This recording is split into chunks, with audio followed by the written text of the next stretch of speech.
Well friends, in my last video I set out to build a bench, and it turned into converting this into a power-driven tube roller, and I'll leave a link to that up in the corner. But now let's build that bench. So I had already bent all the tubes except for this one. This took about 20 minutes and it has the tightest radius of all of them.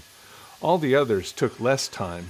And that's pretty good considering the first one took 3.5 hours before I converted the machine to power drive. So these are the seat slats for my bench. And because of the waist, it's only going to go from about here to here. That's a decent sized bench. The next thing we'll do is take it in and we'll tack it all together. Then we'll come along with the Evolution metal cutting circular saw and just whack the ends off and then weld those closed.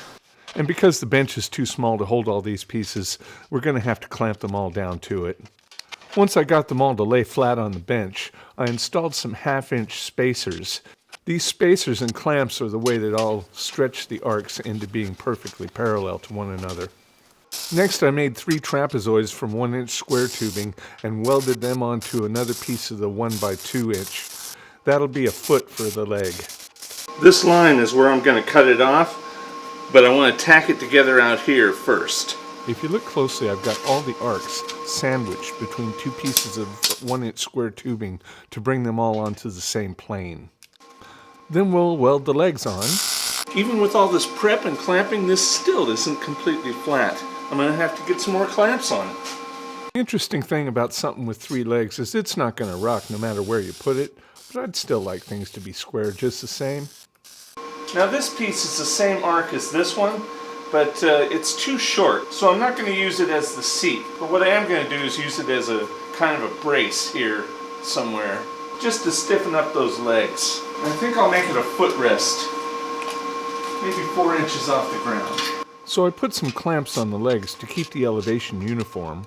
Then I'll clamp my footrest onto the bench so I can get a good marking to cut out for those legs. Then I'll come in and notch the footrest so it'll interlock with the legs.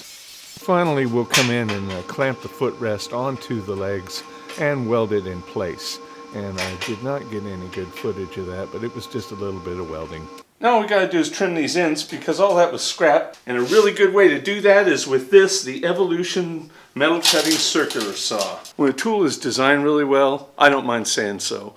And even though I did get this for free, I would never give you anything but my absolute honest opinion about it. This is a really great saw.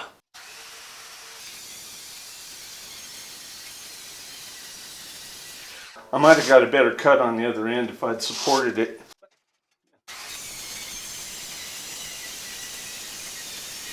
So all it needs now is paint, and I'm almost certain one of my gay friends is going to tell me to paint it like a rainbow. But if you want to see the result of that endeavor, find me on Instagram. My name there is wildman.tech. Anyway, I'm happy to answer any questions in the doobly-doo below, so please like, comment, share, and subscribe. Click up here to see my last video. Click over here to see something of mine that YouTube thinks you'll like, and have a good one.